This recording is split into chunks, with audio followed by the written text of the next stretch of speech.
Assalamualaikum warahmatullahi wabarakatuh.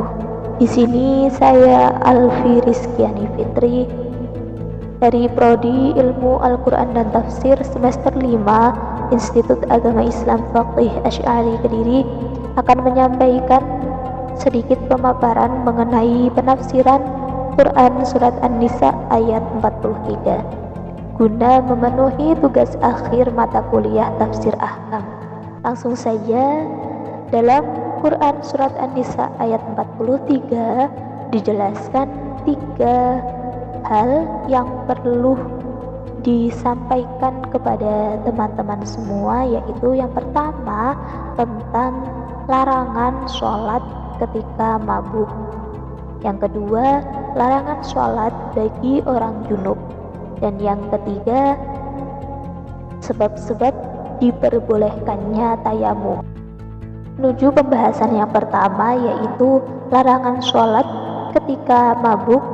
Dalam ayat ini dijelaskan, Bismillahirrahmanirrahim, Ya ayyuhalladzina amanu la taqrabus sholata wa antum sukara. Larangan melakukan sholat dalam ayat di atas adalah tergolong kepada larangan yang bersifat haram. Bagaimana maksud haram di sini?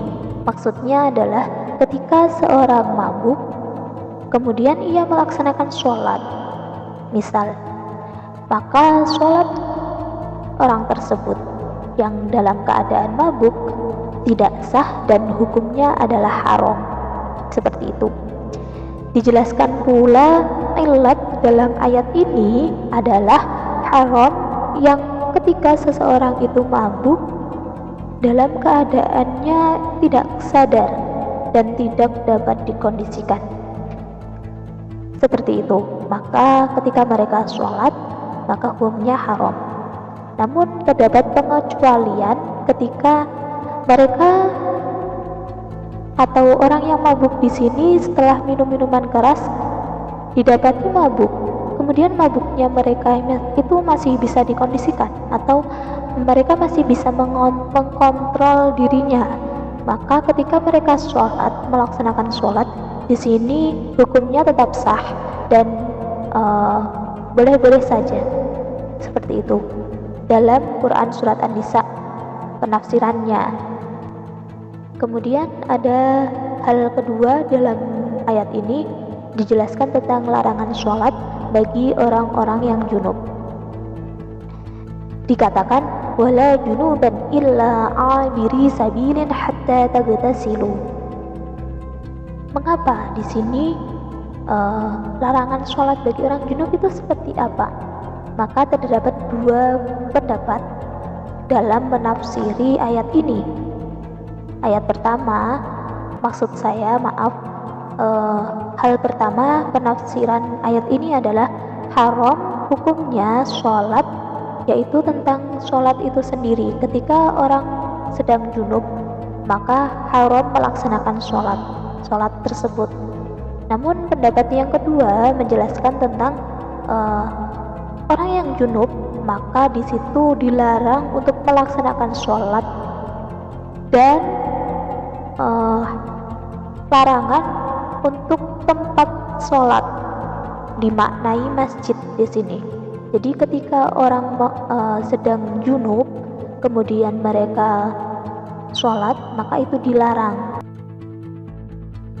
Kemudian yang terakhir, hal yang disampaikan dalam Quran Surat An-Nisa ayat 43 di sini adalah sebab-sebab tayamum. Dikatakan bahwa wa in kuntum marda aw ala safarin aw jaa ahadun minkum minal ghaidi aw lamastumun nisa falam tajidu ma'an fatayammamu sha'idan thayyiban. Maka ayat tersebut menjelaskan adanya sebab-sebab tayamum. Di sini sebab-sebabnya adalah safar atau bepergian, kemudian buang air besar, dan kemudian menyentuh perempuan. Nah, di sini dijelaskan secara rinci bagaimana sih sebab-sebab tayamum tersebut. Maka dijelaskan yang pertama, safar atau seorang yang musafir, seorang yang bepergian. Ketika bepergian, bagaimana kita diperbolehkan untuk tayamum? Maka ketika kita melakukan safar, yang diperbolehkan untuk tayamum adalah ketika seseorang yang safar tersebut tidak menemukan air untuk digunakan bersuci. Kemudian yang kedua yaitu sakit. Bagaimana orang yang sakit di sini? Mardun. Sakit seperti apa yang diperbolehkan untuk tayamum? Maka dijelaskan seorang yang sakit boleh tayamum ketika mereka merasa lebih berat atau rasa akan tambah parah sakitnya ketika menggunakan air untuk bersuci. Semisal ada seorang yang sakit, kemudian mereka diperban, kemudian perbannya kalau dilepas itu mengkhawatirkan sakitnya tersebut semakin tambah parah.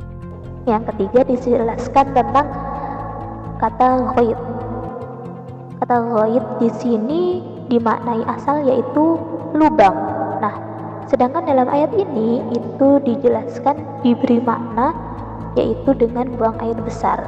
Nah, maka ketika kita setelah buang air besar kok tidak mendapatkan air, nah itu diperbolehkan untuk tayamum seperti itu. Dan yang terakhir dijelaskan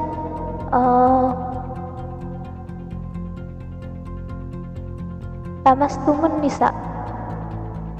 Lamastumun nisa di sini ayat maksud saya lafaz asalnya yaitu lamsu yang berarti menyentuh. Maka lafaz ini dimudhofkan ketika dalam ayat Quran surat An-Nisa di sini ayat 43 itu dimudhofkan kepada lafaz An-Nisa menjadi makna jima.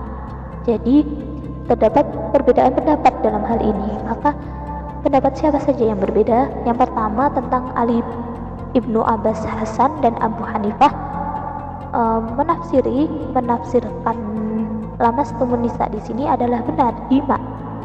Nah, yang kedua dalam Ibnu Mas'ud bin Umar dan Imam Syafi'i berpendapat atau menafsiri ayat lamastumun nisa di situ sebagai tangan. Jadi dalam mazhab Syafi'iyah sekarang itu menyentuh seorang atau menyentuh ajnabi yang bukan mahramnya di situ dapat membatalkan wudhu. Nah, di sini terdapat perbedaan pendapat tentang penafsiran. Jadi dalam Quran surat An-Nisa ayat 43 di sini sudah dijelaskan ya tentang larangan sholat ketika mabuk, kemudian larangan sholat ketika junub dan sebab-sebab tayamum. Nah, mungkin cukup itu yang dapat kami sampaikan. Kurang lebihnya mohon maaf. Kami akhiri. Assalamualaikum warahmatullahi wabarakatuh.